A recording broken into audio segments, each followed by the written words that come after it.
एक साधक का प्रश्न है कि इस संसार से मुझे इतना कष्ट क्यों मिलता है। क्या ये संसार दुख देने के लिए बना है? क्या मैं कभी भी उस सत्य अनुभव को नहीं जान सकता? पहली बात तो मैं उस साधक को तहे दिल से नमन करना चाहूँगा जिसके भीतर से इतने गहन प्रश्न उठ रहे हैं।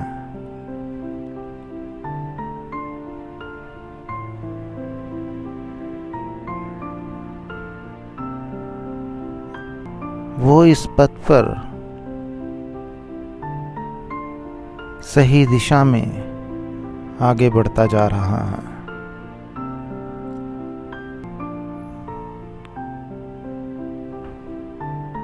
अब प्रश्न उठता है कि ये संसार किसने बनाया है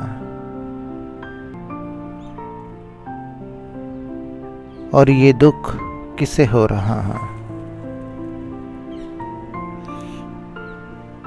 तो जिसे दुख हो रहा है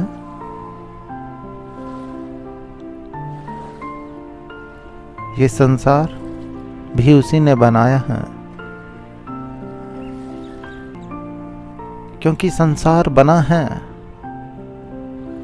आपके विचार से, या ऐसा कहना चाहिए जिस भाव से हम इस संसार को देखते हैं ये संसार वैसा ही हो जाता है अगर हमारे भीतर कटुता है, अहंकार है। ये संसार हमें वैसा ही नजर आने लग जाता है, क्योंकि संसार और कुछ भी नहीं, हमारा ही प्रतिबिंब है, अर्थात हमारा ही आईना है। हम जैसे हैं ये संसार वैसा ही बन जाता है।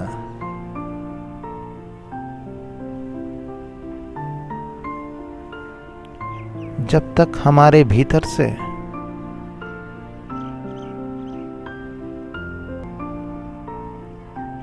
ये कटुता, ये अहंकार, ये मोह, ये लालच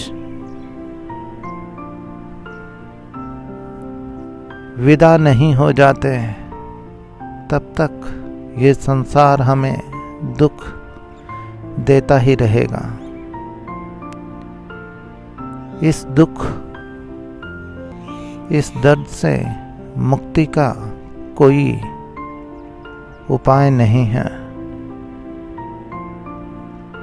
लेकिन ये बात पक्की है, जिस रोज आप अपने अंदर की उन बुराइयों को देखने का प्रयास करेंगे, उस दिन आपके भीतर एक क्रांति घटित हो जाएगी। आप राजी हो जाएंगे अपने अंदर की उन बुराइयों को देखने के लिए, और वो राजी हो जाना ही आपको इन बुराइयों से मुक्त भी कर देगा। लेकिन हम कभी भी अपने भीतर की उन बुराइयों को देखने के लिए राजी होते ही नहीं हैं।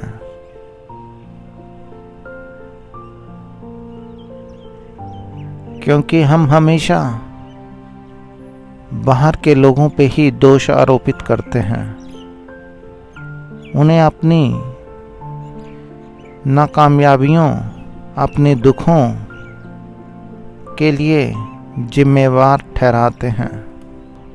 और जब तक हम लोगों को ही अपने दुख क्लेश का कारण मानते रहेंगे और उन्हें ही जिम्मेवार ठहराते रहेंगे, तो हम बड़ी ही होशियारी से स्वयं के आत्मचिंतन से बच जाते हैं। और ये बचना ही हमें इस संसार में बांधे रखता है और इस संसार के उस चक्रव्यूह में हम फंसते ही चले जाते हैं। दिन महीने में गुजर जाते हैं और महीने सालों में, और साल जिंदगी के उस अंतिम दिन तक पहुंच जाते हैं और हम कभी भी उस सत्य को नहीं जान पाते जिसके लिए हम आए हैं। हम अपने विचारों से इस दुनिया को बुनते हैं। हम दूसरों को जानने के लिए इन विचारों का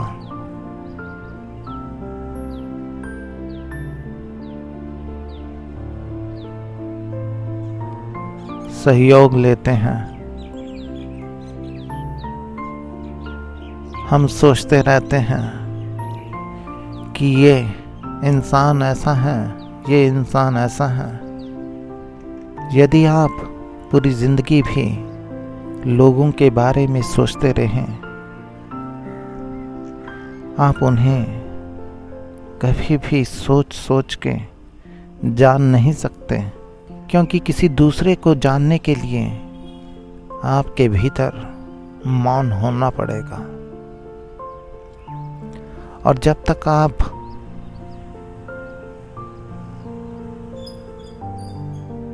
अपने भीतर मौन नहीं होंगे, यदि आप सोचते ही रहेंगे, वो सोच किसी दूसरे को जानने के लिए वो आपको सही अर्थ नहीं दे पाएगी, क्योंकि वो सोच तो आपके भीतर से निकली है। वो आपका ही प्रतिबिंब है। जैसे आप हैं वैसे आपकी सोच है। जैसे आपके भीतर के ख्याल होंगे वैसा ही आपका हाल होगा, क्योंकि आप अपने ख्याल से अलग नहीं हैं। अगर आप ऊंचे विचार रखेंगे इस जीवन को देखने के लिए, लेकिन हम कभी भी अपने लिए अच्छा सोच ही नहीं पाते। हमारे भीतर हमेशा एक डर बना रहता है, ये ना हो जाए, वो ना हो जाए। जिंदगी कदम कदम पे हमें डराती है और वो डरा हुआ इंसान, उसके भीतर वो भय पैदा कर देता है और वो कभी भी कुछ अच्छा सोच ही नहीं पाता अपने लिए। और जब वो अपने लिए कुछ अच्छा सोच नहीं पाता तो वह दूसरे के लिए भी क्या कोई बेहतर सोचता होगा? मेरा प्रश्न ये आपसे है।